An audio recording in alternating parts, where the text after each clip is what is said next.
You got an old car? No problem. You can still fit it with some sweet new tech. The XDCP-A9BT. I normally don't do reviews of car stereos, but this one shocked me and is very impressive. The dual XDCP-A9BT, horrible name, great head unit, the cheapest way to get Android Auto in your car. In an attempt to be really cheap about it, and since I wanted an actual volume knob, I first went with this dual model, but boy was it awful.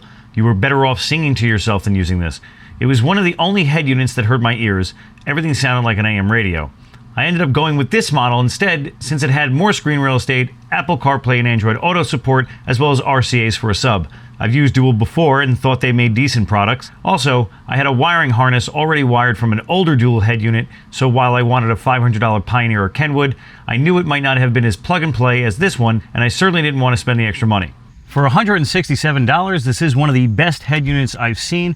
A lot of visibility on the screen itself, and you get this cute little remote that locks onto the steering wheel like so. It technically gives you a steering wheel control, which is perfect for old school cars. The only problem with it is its IR, so you need a sensor that I've placed right here. It is direct line of sight, so if you're steering, you cannot change the track or the volume, but when it's directly lined up with it, everything works as expected. And it has its own little microphone that comes packaged with it as well. Now, this isn't without its faults, since the microphone doesn't have the best quality, the screen dimming is not sufficient, and still extremely bright at night, and sometimes my settings get reset for no reason at all.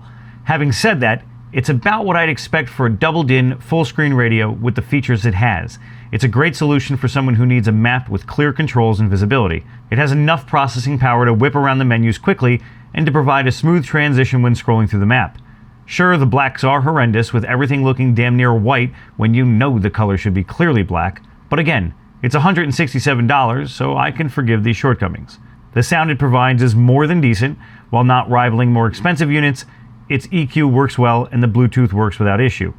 Maybe my biggest gripe is that it always starts off on the radio when you turn the car on, and there isn't a way to change the default input on startup.